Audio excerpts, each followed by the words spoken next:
우리 송구영신 메시지 함께 보겠습니다. 적대적일 때는 주도적이어야 한다는 제목으로 우리 한 해를 마무리하고 새해를 어떻게 준비할지 살피는 시간 갖도록 하겠습니다.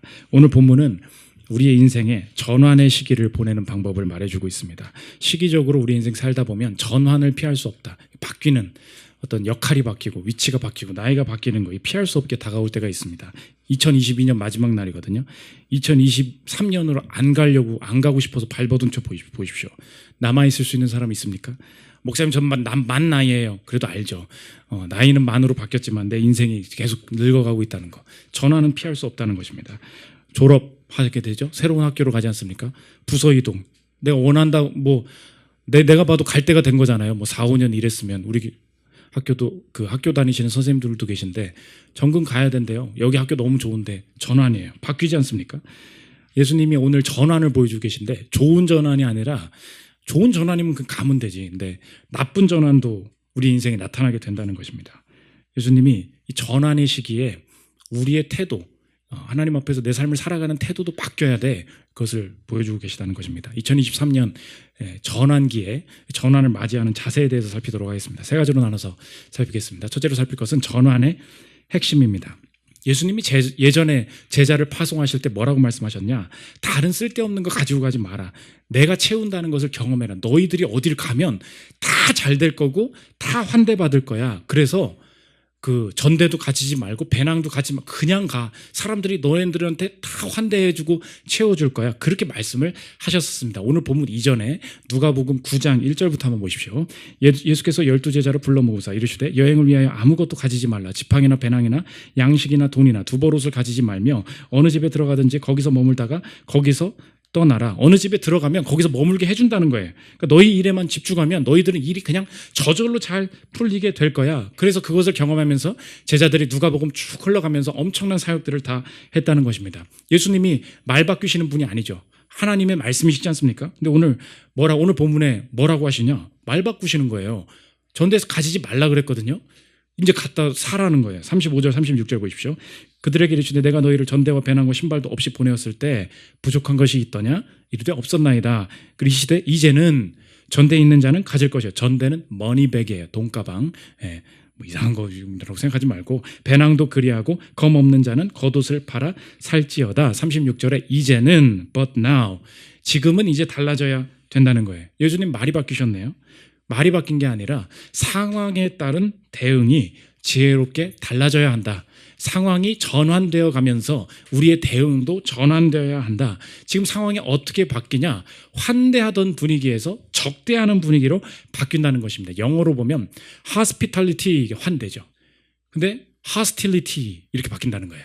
hospitality 나를 엄청나게 환대해주는 분위기에서 hostility 적대적이고 거친 상황으로 바뀌게 된다는 것입니다. 왜? 십자가가 얼마 안 남았어. 37절 보십시오. 내가 너에게 말하노니 기록된 바 그는 불법자의 동류로 여김을 받았다 한 말이 내게 이루어져야 하리니 내게 관한 일이 이루어져 감이니라. 예수님의 이 십자가 사건을 지금 예언하고 있습니다. 불법자의 동류로 여김을 받는다. 같이 범죄한 사람과 같이 카운팅이 된다는 거예요. 예수님이 두 강도와 함께 십자가에 달리셨죠. 십자가에 몇 명이 달렸습니까? 3명이 불법자 3명이 달렸네. 이 일이 벌어진다는 거예요. 불법자와 같이 카운팅되는 일들이 곧 벌어지게 될 것이다. 그러니까 십자가의 상황이 얼마 남지 않았기 때문에 적대적인 상황에 대비해야 된다. 그러므로 전환기를 준비해야 된다. 맞이하고 말씀하고 계시다는 것입니다. 목사님 그러면 도대체 내년에 무슨 아이템을 챙겨야 된다는 말입니까? 그래서 이제 쿠팡에 들어가서 머니백 이렇게 치고 지갑 이렇게 치고 좋은 아이템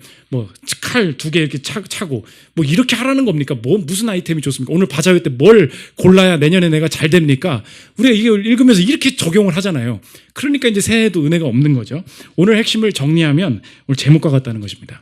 적대적일 때는 주도적이어야 한다. 이게 오늘 예수님께서 주시는 메시지가 된다는 것입니다. 제자의 삶은 전환의 삶이라는 거예요. 환대를 경험할 때 그거 누리면 됩니다. 파도가 오면 파도 타면 됩니다. 근데 적대적이라는 것은 뭐냐? 내 일이 안 풀리고 역으로 누가 날 방해하고 장사가 잘 안 되고 그러면 내 인생이 막힌 거냐는 거예요. 오늘 이게 중요한 질문입니다. 여러분 한번 생각해 보십시오. 잘 나갈 때가 있었어요. 그런데 내년 보니까 지금 업황이 안 좋고 부서도 지금 안 좋고 뭐가 지금 안 좋습니다. 뭐가 막혔어요. 적대적인 상황이죠. 제대로 안 되죠. 그러면 안 풀린다, 막혔다는 뜻이냐? 아니라는 것입니다. 전환의 부르심이지 인도하심이 막혔다는 뜻이 절대로 아니라는 거예요. 그러면 오늘 전대를 챙기라는 말은 뭐냐? 그러니까 어떤 특정한 아이템을 챙기라는 말이 아니고 주도적이 되어야 한다는 말이라는 것입니다. 주도적이 된다는 게 뭐냐? 파도가 오면 가만히 있어도 파도를 탄다니까요. 근데 파도가 안 오면 어떡해요? 바람이 뒤에서 불면 가면 돼요. 가만히 있어도 갑니다. 근데 언덕길이면 어떡합니까? 바람이 앞으로 맞바람을 치면 어떡합니까? 인생 망한 게 아니라는 거예요. 분명히 전환기가 있을 때 그러면 바람 헤쳐서 갈 준비, 파도를 거슬러서 갈 준비, 언덕을 올라갈 준비를 하는 것, 주도적으로 전환할 준비를 하는 것, 이것이 전환기에 우리가 준비해야 될 일이라는 것입니다. 우리의 인생에 이 가만히 있어도 뭐가 될 때가 있습니다. 그러다 보면 이게 내 실력 같기도 하고요. 앞으로도 그냥 이 은혜는 당연하게 올 것처럼 이렇게 생각될 때가 있어요. 근데 갑자기 전환이 되면 그때부터 뭘 해야 될지 모르고 어려워질 때가 있다는 것입니다. 최근에 어떤 우리 교회 성도분이 이제 방송국 작가로 일하시게 됐습니다. 근데 처음에 취직을 할 때 주의 은혜로 잘 된 거예요. 파도를 탄 거죠. 야, 취직하기 어려운데 좋은데 됐다. 그러면 이제 취직이라는 파도를 탔으니까 취직 안에서도 좋은 파도가 일어나겠지. 직장 안에서도 순풍을 기대했다는 것입니다. 그럴까? 그렇지 않다는 거예요. 너무 작가 일이 바쁘다 보니까 지금까지는 그런 식으로 내 인생을 살아본 적이 없는데 사회생활을 이제 처음 하니까 얘기하는 거예요. 휴가도 잘 못 갈 수도 있고 앞으로 주말 근무도 자주 하게 될 수도 있어. 그래서 처음에 뭐라고 대답했어요? 그러니까 알겠습니다 하고 왔대요. 알겠습니다. 근데 그렇게 같이 밥을 먹는데 뭔가 마음에 좀 생각이 드는 거예요. 사회생활을 그래도 좀 김현수 목사님도 그렇고 그렇게 많이 했으니까. 근데 있잖아, 제가 이렇게 말을 해줬어요. 다들 자기가 원하는 삶을 챙겨가면서 하는 시대이기 때문에 네가 원하는 것에 대해서 입사하자마자 분명히 주도적으로 말할 필요가 있어. 팀장님, 내가 일부러 일 안 하려는 거 아닙니다. 저는 주말 근무도 다 좋습니다. 그런데 제 진심을 알아주십시오. 그런데 저는 주일 오전에는 분명히 예배를 좀 드려야 되겠습니다. 제가 다른 것은 양보하더라도 제가 주일 아침에는 예배를 드리고 일이 있어도 그렇게 하고 출근을 하겠습니다. 먼저 말하기 전에, 일 시키기 전에 그걸 먼저 말하라 그랬어요. 그리고 나서 그 말을 듣고 가가지고 그 얘기를 했다는 것입니다. 지금까지 그것 때문에 일이 많음에도 불구하고 적극적으로 예배를 잘 지키고 있습니다. 그러면서 이제 현수 목사님한테 얘기를 했다더라고요. 처음부터 이렇게 말한 게 잘한 것 같다는 거예요. 왜 그렇습니까? 이 성도는 지금 무슨 일을 한 것입니까? 전환이죠. 취업 파도 탔으니까 앞으로 파도만 오겠지. 아니에요. 바람이 앞에서 분다니까요. 그럼 그때 어떻게 합니까? 왜 앞에서 치지? 괴로워요, 목사님. 이러고 있으면 안 된다는 거예요. 바람이 앞에서 불면 어떡합니까? 적극성을 가지고 이 적대적인 환경을 바꾸는 전환의 시대를 준비해야 된다는 것입니다. 그래서 우리가 신앙의 전진에 대해서 너무 쉽게 생각할 때가 있다는 거예요. 내년에 여러분 쉽습니까? 그 영업이 계속될까요? 그렇지 않다는 거예요. 그 건강이 계속 갑니까? 그 사람이 당신을 제일 계속 좋아합니까? 가만히 있어도 내 인생이 매력일 때가 있어요. 그렇지 않으면 어떻게 할 거예요? 적대적이 된다는 말은 거스르는 일이 벌어진다는 말이고, 그 안에서 적극적이 된다는 말은 내 이것이 신앙을, 하나님의 인도하심을 방해받지 않도록 철저하게 준비해야 된다는 말이라는 것입니다. 우리 교회도 마찬가지고 이 출산을 준비하시는 분들이 있습니다. 그 결혼을 처음에 하고 나면요, 가만히 있어도 사랑이 샘솟고요, 싸울 일이 하나도 없어요. 그런데 가만히 있어도 그냥 좋습니다. 근데 애를 낳잖아요. 가만히만 있어도 짜증이 나고요, 가만히만 있어도 집이 무질서하고요, 가만히만 있는데 피곤이 막 몰려와요. 이게 뭐예요? 이게 적대적인 상황이에요. 그러면 내가 배우자를 대하던 대로 가만히 있으면 됩니까? 예전에는 그 말만 해도 기분이 좋았어요. 근데 지금은 그 말을 하니까 짜증이 나. 똑같은 말을 했는데도 짜증이 난다고요. 왜 그렇습니까? 남편도 지쳐있고 아내도 지쳐있어요. 예전엔 이 정도가 매너였거든요. 그럼 어떻게 합니까? 너 왜 이렇게 변했어? 요새 왜 이렇게 화가 많아졌어? 라고 하면서 내가 화를 내고 있죠. 이렇게 다 바뀌는 거예요. 그럼 어떻게 합니까? 적대적일 때는 적극적이어야 한다는 거예요. 적극적인 게 무엇입니까? 일부러 더 무언가를 해야 된다고요. 일부러 애교도 부려야 되고요. 일부러 격려도 해야 되고요. 일부러 어떤 분위기에 대해서, 스케줄에 대해서, 체력 관리에 대해서 일부러 준비해야 됩니다. 왜요? 상황이 바뀌었거든요. 그 사람이 바뀐 게 아니라는 것입니다. 남편이 승진에 떨어졌어요. 옛날에 아유 별것도 아닌 것 같아. 아내가 볼 땐 뭘 그것 가지고 난리야. 이렇게 말하지 말라는 거예요. 남편은 억장이 무너지는데 뭐 그게 뭐 별거냐고. 이렇지 않습니다. 상황이 적대적일 때가 있어요. 잘 안 풀릴 때가 있어요. 나름의 격려를 해야 된다는 것입니다. 애를 키워보십시오. 기도할 시간이 있습니까? 어떤 분이 그래서 유모차를 끌고 일부러 산책을 하면서 교회를 온다는 거예요. 일부러 유모차를 붙잡고 기도를 하고 간다. 우리 교회 아니에요. 아직 우리는 교회 가는 그런 성도가 없는 것 같아. 유모차를 끌고 일부러 산책 시간을 일부러 만든다는 거예요. 애가 산책할 때 잘 자는데 그때 잠깐 조용한 데 가가지고 유모차 손잡이 붙들고 기도하는 게 자기가 신앙을 지킬 수 있는 유일한 길이 된다는 그렇게 얘기를 합니다. 이게 뭐예요? 살아남아야 될 거 아니냐는 거예요. 영업 안 되면 장사 그만할 겁니까? 내 인생에 신앙 그만둘 거냐는 거예요. 그래서 적대적인 방향이 내 인생이 망했다는 뜻이냐? 아니라는 거예요. 전환을 준비하고 이 적대적일 때는 오히려 적극적이 돼야 된다는 것입니다. 적용적인 질문입니다. 그래서 주도적이어야 하는 곳에서 남을 욕하거나 상황을 욕하고 있는 부분은 어디입니까? 이렇게 물어보면 돼요. 내가 지금 주도적으로 바뀌어야 하는 곳에서 남을 욕하거나 지금 주어진 상황을 욕하고 있는 부분은 어디입니까? 취업이 안 되죠. 아, 요새 분위기가 안 좋아서 이렇다고. 아, 진짜 짜증나 죽겠다고. 그렇지 않다니까요. 상황을 근거로 확신을 잃어버리고 있는 곳은 어디입니까? 영업이 안 되는 걸 보니까 내가 그때 응답을 잘못 받았나 봐. 이 사업을 하면 안 되나 봐. 그냥 막 다 그만둬. 그렇지 않아요. 상황이 어려울 뿐이에요. 앞으로 가면 된다는 것입니다. 하나님께서 전환기에 적극적으로 주도적으로 준비해야 된다. 이것이 주님께서 주시는 메시지가 된다는 것입니다. 두 번째로 살펴볼 것은 전환의 질문입니다. 어떤 방식으로 내가 변화되어야 되겠습니까? 두 가지 질문을 던지면 됐는데, 첫째로는 무엇이 없는가? 내가 그거 잘 알아야 되고, 둘째로 무엇이 있는가? 전환의 시기에 무엇이 있는가? 이 두 가지 질문 던져야 된다는 것입니다. 차례로 보면 첫째로 무엇이 없는가? 오늘 예수님이 야, 이제는 전대도 가져라, 배낭도 가져라, 칼도 사와라 그랬어요. 그랬더니 제자들이 우리처럼 어떻게 반응을 했느냐? 이제 쿠팡으로 검색을 한 거예요. 칼을 사오라고 했으니까 뭐가 최저가냐 해가지고 딱 사왔다는 것입니다. 근데 예수님이 족하다 그랬어요. 38절 보십시오. 그들이 여짜오되 주여 보소서 여기 검 둘이 있나이다. 대답하실 때 족하다 하시네. 깨서 끼워주십시오. 이 족하다 이게 무슨 말일까요? 이 족하다 이 말이 한글로는 이게 느낌이 안 와요. 이제 어떤 느낌인지 그 예를 가져왔습니다. 오늘 송구영신이니까 어떤 아이 초등학교 아이가 엄마가 대파를 사오라고 시키고 10,000원짜리를 줬습니다. 근데 이 아이가 대파를 사오라고 했고 10,000원을 준 거일 뿐인데 대파 10,000원어치를 사온 거예요. 사진 한번 보여주십시오. 이게 기둥 같은 이 대파를 들고서 온 거예요. 그때 엄마가 뭐라고 말을 합니까? 보죠. 보면 어때? 이렇게 하죠. 됐어. 됐고 두고 가. 됐고 두고 가. 요거 아시겠죠? 됐고 두고 가. 엄마 10,000원 줬잖아. 알았다고. 됐고 두고 가라고 그냥. 이거 아시죠? 이게 족하다. 그 뜻이에요. 38절에 뭐라고요? 주여 보소서 여기 검 둘이 있나이다. 이 원문의 뜻은 enough. 족하다. 그래 가라고. 두고 가. 그 뜻이에요. 그럼 잘했다는 거예요? 못했다는 거예요? 아니 목사님, 예수님 내가 들고 오라 가지고 그 전대 머니백 사오라고 해가지고 내가 최저가 잘 골랐다고 쿠팡으로 로켓 배송으로 족하다고. 이게 무슨 말입니까? 이런 얘기예요. 너 생각해봐라. 적대적인 상황이 다가온다고 했는데 로마 군사들이 예수님 잡으러 오는데 칼 2개가 있어요. 되겠니? 지금 그 뜻입니까?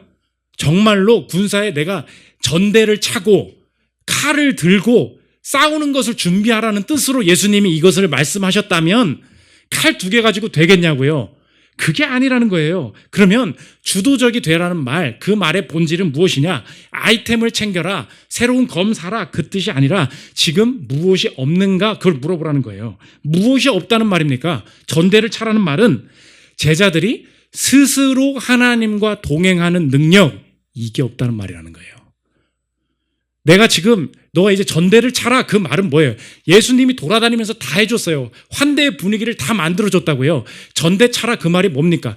앞으로는 이제 좋은 뭐 에어팟도 사고 이제 새해가 됐으니까 아이폰도 새로 사고 노트북도 그게 아니라는 거예요. 지금 네가 없는 게 뭔지 아니? 스스로 하나님과 동행하는 능력. 너 지금 엄마 떨어지면 아무 짓도 못 하잖아. 네가 목사님들이 대신 기도해주고 이런저런 조언해주는 거 없어지면 아무 일도 못 하잖아. 교회에 먼저 뭔가 문제가 생기니까 스스로 기도할 줄도 모르고, 교회에서 기도하자고 안 하니까 스스로 기도도 안 하고, 공동체에 원하는 사람 뭐 좀 잘 안 맞고 뭐 이러니까 어떻게 사람들이랑 지낼 줄도 모르고, 적대적일 때 어떻게 되냐? 무능한 사람으로 바뀐다는 거예요. 너 어떡할래?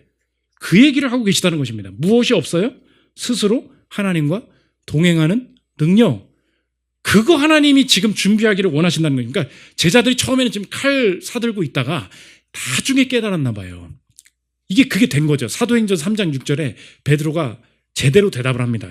어떻게 말합니까? 베드로가 이르되 은과 금은 내게 없거니와 내게 있는 이것을 내게 주노니 나사렛 예수 그리스도의 이름으로 일어나 걸으라 하고, 나중에 깨달았죠. 예수님께서 전대를 차라, 그 말이 뭐예요? 바로 이거예요. 이게 뭔데요? 스스로 하나님과 동행하는 능력. 적대적인 상황에서도 성령님 의지에서 뚫고 나가는 능력, 예수 이름 의지에서 뚫고 나가는 능력. 너 지금 그게 없는 거잖아. 이거라는 것입니다. 유명한 수학 강사 중에 차기령이라는 선생님이 계십니다. 이분이 강남구청 수능 강의 통해서 이렇게 됐는데, 이분이 내 인생에 처음에 파도가 쳤다는 거예요. 너무 잘 나갔다는 거예요. 수원에서 수학 강사를 시작하는데 원생이 1,700명. 가맹점을 한두 달 하는데 200개를 가맹점을 그냥 열어버린 거예요. 야, 바람이 너무 심하게 분다. 스카이 애들만 그냥 자기가 내신 선생님들 문제가 보이면 이 선생님 출제 스타일이 이러네, 몇 개 찝어주면 애들이 막 다 맞는다는 거예요. 스카이에 자기 애들이 한 3,000명 가 있대요. 너무 유명해진 거죠. 근데 너무 이제 시대가 인터넷 쪽으로 바뀌는데, 나도 바람 불 줄 알고 자기 잘 될 줄 알았대요. 근데 인터넷 강사로 점점 떨어지기 시작하는, 아무도 나를 안 불러주기 시작을 하더라는, 그때부터 인생이 환대에서 적대로 뭔가 이렇게 안 풀리고 바람이 맞바람 치는 방향으로 바뀌게 되었다는 것입니다. 그러다가 엎친 데 덮친 격으로 기도해 주던 외할머니랑 아버지가 동시에 돌아가신 거예요. 기도가 끊기니까 아무것도, 내 인생을 위해서 기도해 주는 사람이 아무도 없었다는 거예요. 근데 뭐가 다 막히더래요. 그때 내가 열심히 해볼 거야 하고 영어 회화 사업으로 그냥 해다가 다 말아먹고 바닥으로 간 거죠. 그때 기도 없어도 되는 줄 알았대요. 그래서 자기는 성가대도 하고 주일 성수 너무 철저하게 했는데 새벽 4시까지 술을 마실 수 있는 사람이었다는 거예요.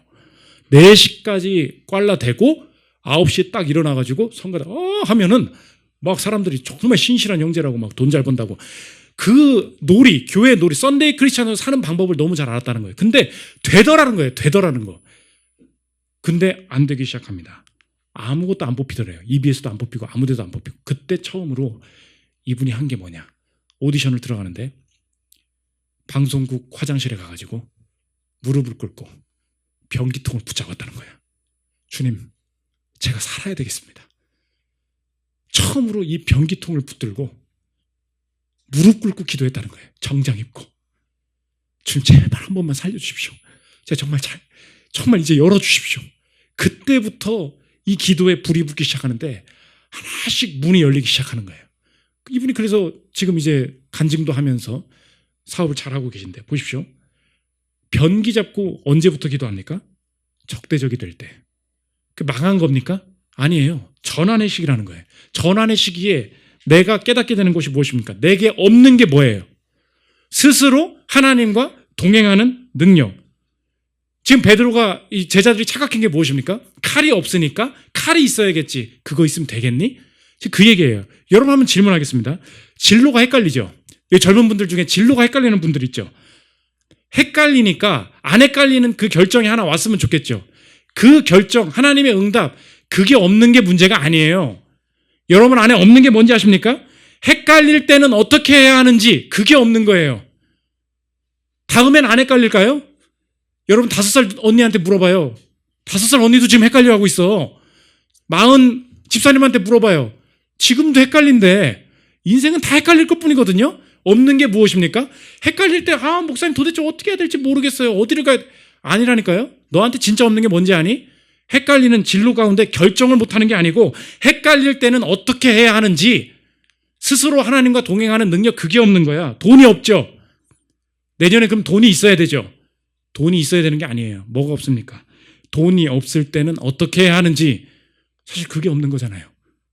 목사가 영혼이 없대, 성도가 없대. 그럼 그 목사한테 필요한 게 무엇입니까? 여러분 솔직히 물어봐요. 제가 한 5년 전에 그렇게 한탄하고 있다고 생각해 보십시오. 아유, 우리 교회는 왜 안 오는지 모르겠어. 저 대형 교회가 다 쓸어가고 말이야. 교회 지정제 해야 된다고. 신자가 되면은 공평하게 교회 나눠줘야 된다고. 그 교회 못 떠나게. 그래야 서민 목사들도 살 수 있을 거 아니냐. 여러분 내가 그렇게 말했다고 생각해 보십시오. 여러분 뭐라 웃기고 있네. 그러겠죠? 뭐예요? 너의 안에 없는 게 무엇입니까? 성도가 없는 게 아니에요. 성도가 없을 때는 어떻게 해야 하는가? 그게 없는 거잖아요. 그러므로 앞으로의 투자도 마찬가지인데 워렌 버핏이 중요한 말을 했어요.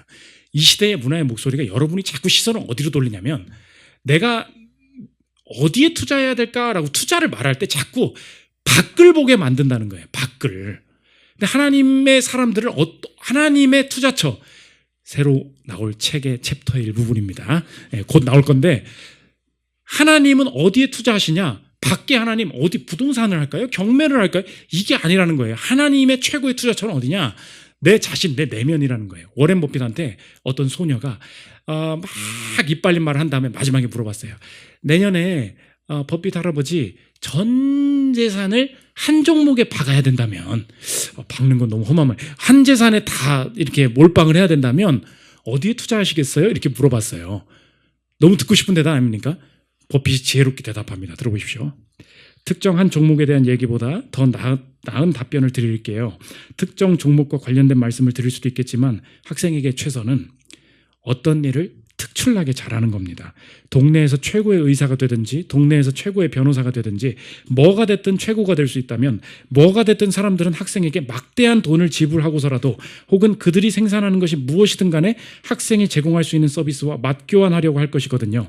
만약 학생이 한 분야의 최고가 된다면 그 일이 무엇이 됐든 사람들이 학생에게 그 일을 맡기기로 했다면 노래를 부른다거나 야구를 한다거나 아니면 그들의 변호사로 선임된다거나 뭐가 됐든 학생의 능력은 그 누구도 뺏어가지 못합니다. 학생의 능력은 사라지지 않습니다. 여기서 inflated from you 그런 얘기가 나요. 인플레이션이 없다는 거예요. 내 능력은. 누군가는 그들이 생산한 미를 제공할 수도 있을 테고 아니면 목화가 됐든 그게 뭐가 됐든 간에 학생의 그 능력과 거래하려고 할 테니까요. 따라서 최고의 투자라면 단연코 뭐가 됐든 스스로를 성장시키는 것입니다. 그리고 이건 no tax. 세금도 안 붙잖아요. 그래서 저라면 그렇게 할 거예요. 일맥상통하는 면이 있죠. 이 시대 문화의 목소리가 자꾸 내년에 뭐 할래? 밖을 보라는 거예요. 밖에. 업황이 언제 바뀌나? 누가 날 뽑아주나? 신앙이 언제 성장하는지 아십니까? 적대적일 때예요. 적대적일 때 변기 붙잡고 기도하면서 며칠 전에도 누가 얘기하는데 뭐 결혼을 어떻게 해야 될지 진로를 어떻게 해야 될지 뭐라고 얘기해 줬는지 아십니까? 기도를 열심히 하고 있대요. 지금. 그거는 기도를 열심히 하는 게 아니야. 네 밑바닥이 팍팍 드러나야 돼. 하나님 제발 한 번만 살려주십시오. 미친 듯이 붙잡고 기도하는 거기까지 내려가는 거야. 기도를 하고 있다. 묵상하면서 나무를 바라보면서 지하철로 가면서 지하철에 붙잡고 한번 가끔 기도해요. 묵상으로. 그걸로 될 것 같니? 적대적일 때 다 드러나게 된다는 것입니다. 두 번째, 무엇이 없는가 살폈죠. 무엇이 있는가. 전환의 시기에는 두 가지가 있다는 거예요. 계획이 있고 고난이 있다. 37절 보십시오. 내가 너에게 말하노니 기록된 바 그는 불법자의 동료로 여김을 받았다 한 말이 내게 이루어져야 하리니 내게 관한 일이 이루어져 가민이라. 지금 띄워주십시오. 이 지금 전환 있잖아. 이 전환은 갑작스러운 게 아니야. 지금 불법자의 동료 이 예언이 이미 돼 있다는 거예요. 이사야서 53장 12절을 인용한 것입니다. 이는 그가 자기 영혼을 버려 사망에 이르게 하며 범죄자 중 하나로 헤아림을 받았음이니라. 이것을 인용해서 얘기하고 있는 거예요. 그러니까 무엇입니까?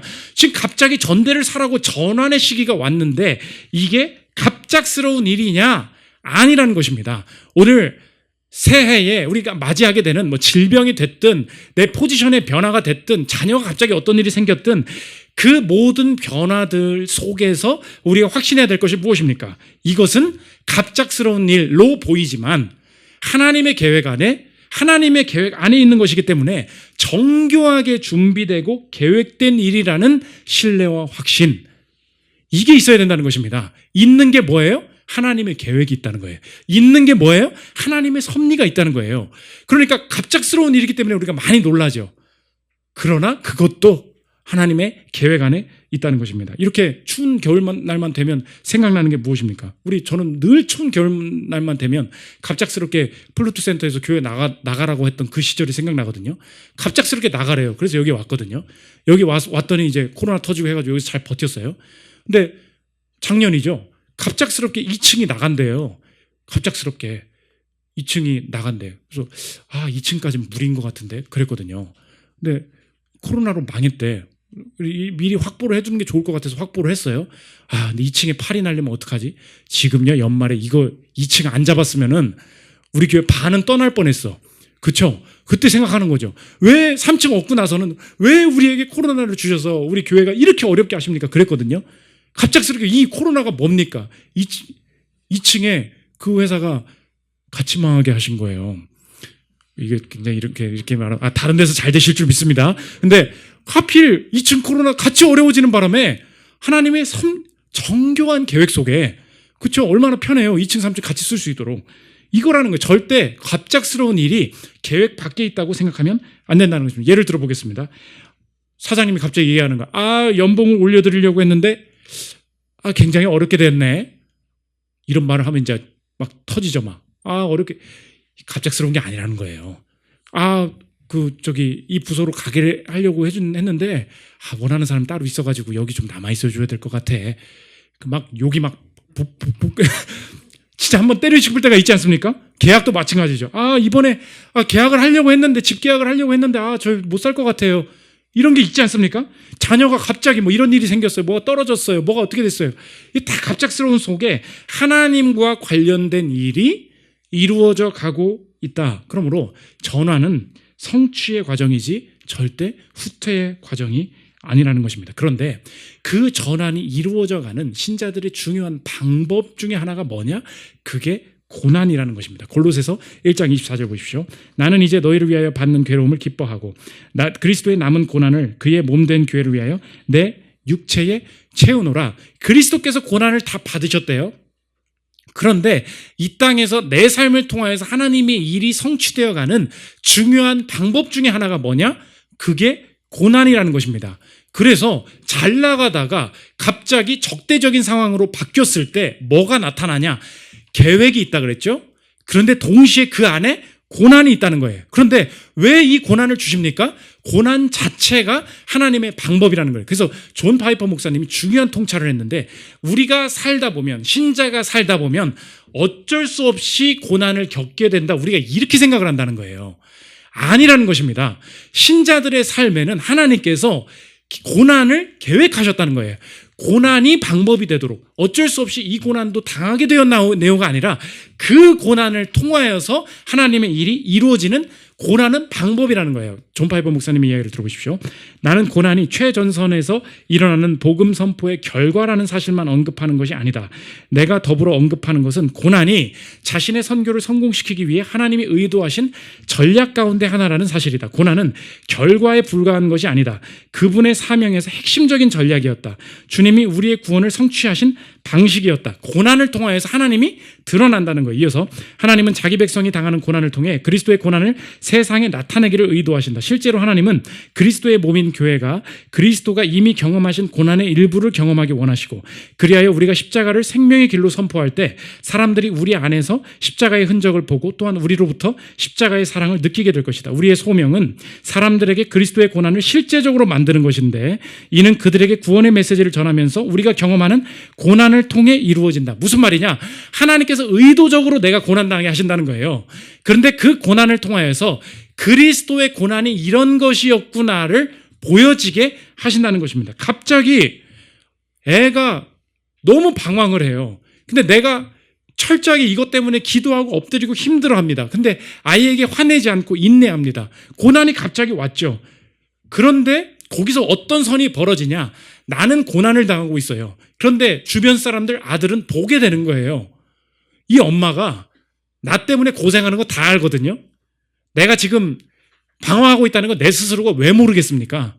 그런데 그 사람이 나한테 해코지하지 않고 그리스도가 맞대어 욕하지 않으심과 같이 기도해요. 엎드려요. 스스로 그 울분을 하나님 앞에 토설합니다. 그러면 그것을 보면서 엄마 참 고생하네. 인간적으로만 하나님께서 그렇게 일하시는 게 아니라는 거예요. 고난당하는 그 모습을 통해서 하나님께서는 그 마음에, 그 고난을 보는 자들의 마음에 무엇을 주시냐? 그리스도의 고난이 나에 대해서 그러했음을 깨닫게 만드셔서 돌아오게 하신다는 것입니다. 지난주에 우리 교회 제일 지금 힘든 사람들이 누구입니까? 아이들 데리고 교회 오는 거 힘들죠. 지금도 2층에서 이렇게 쩔쩔매고 있는데 한번 생각해 보십시오. 아이들 데리고 교회를 오면 논리적으로 이렇게 말할 수 있어요. 아니, 아이를 데리고 교회에 오면요, 집중도 못하고 애만 봐야 되기 때문에 너무 힘들어요, 목사님. 와봐야 뭐합니까? 들리지 않아요. 목사님이 뭔 말했는지를 모르겠어요. 이렇게 얘기할 수 있죠. 저도 그렇게 얘기할 수 있을 것 같아요. 그런데 예배가 중요하고 하나님이 중요하고 하나님 경외하는 거 가르치는 게 중요해라고 애들이 왔습니다. 근데 지난주에 지난주에 어떤 아이를 이제 낳게 되는 어떤 부부가 온 거예요. 교회를 찾다가 못 찾아서 멀리서 이 교회로 왔습니다. 그런데 자기 가정 스스로는 너무 고민이 됐나 봐요. 내가 이제 애도 낳아야 되고 누가 아는 사람도 없고 신앙생활을 그만하고 싶은 거예요. 너무 지친다, 인생이. 너무 지치는 거예요. 그런데 3층에서 예배 드리고 2층 문을 딱 열고 들어갔는데 막 울면서 온갖 난리가 2층에서 막 애 울고 얘를 어떻게 집으로 데려갈지 고민하는 남자들이 막 같이 있는 거예요. 그럼 우리가 보면서 교회 시끄러워. 우린 이러죠. 근데 그 사람이 마음이 열린 거야. 내가 신앙생활을 포기하지 않아야 되겠다. 진짜예요. 내가 얼마나 감동을 받았는지. 내가 아무리 어려워도 예배 지켜야 되는구나. 이렇게 신실하게 하나님 앞에 있으려고 있는 사람들이 이렇게 많구나. 그 모습을 통하여서 하나님을 섬긴다는 것이 얼마나 위대한 일인지, 그리스도가 얼마나 존귀하신 분인지 그게 드러나게 된다는 거예요. 여러분, 그래서 예배는 힘들게 나와야 됩니다. 우리 주차하느라 힘드셨죠? 예배가 그렇게 편해야 됩니까? 여러분, 예배 시간을 새로 만들어 달래. 좀 늦게도 하나 만들어줬으면 좋겠고, 내가 편한 시간에도 예배는 편하면 예배가 아니에요. 왜 그렇죠? 내게 담길 고난이 없기 때문에 그렇습니다. 고난이 영광이거든요. 고난을 통해서 일하시거든요. 내 인생의 적대적인 상황 속에 예배 드리러 가기 힘들 때, 병이 났을 때, 감기 걸렸다고 온라인 예배 드리는 거 아니에요. 그게 뭡니까? 죽기 전까지는 예배 나오는 거예요.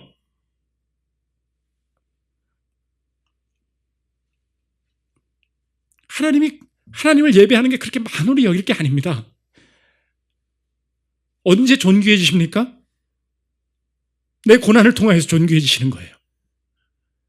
하나님의 계획 안에 있습니다. 편하게 살겠다고요, 내년에? 그렇지 않아요. 내 인생을 통해서 그리스도가 존귀하게 되기를 원한다. 예배 일찍 오십시오. 어렵죠? 돈이 없죠? 여러분, 저도 돈이 없어요. 돈이 없을 때 먼저 주님 앞에 주님이 주신 물질을 내어 드리는 것입니다. 왜요? 그분이 존귀하시기 때문에 그래요. 그게 우리에게 주신 고난이에요. 그러면 여러분, 주변 사람들이 뭐라 그러겠어요? 저 사람 돈 없는 거 알거든요? 미쳤네 저거. 리더하면서 애들 밥 사준다 그러고 성금한다 그러고 남들이 미련하다고 한다니까요. 그때 보는 거예요. 돈보다 존귀한 것은 무엇인가? 팀원들, 리더분들 잘 들으십시오. 어떤 사람이 성격 안 좋은 건 팀원 전체가 알아요. 그렇죠? 근데 그 리더가 정말 사회적으로는 직분으로 안 맞는 사람이거든요. 근데 존귀히 대하고 끝까지 인내하고 이 모임을 어떻게든 밝게, 어떻게든 상처 안 받게 하려고, 어떻게든 그 사람 좀 살려보려고, 어떻게든 저 사람 예배 나오게 하려는 몸부림을 봅니다. 그럼 죽을 맛이죠, 리더는. 리더는 원래 죽을 맛이에요.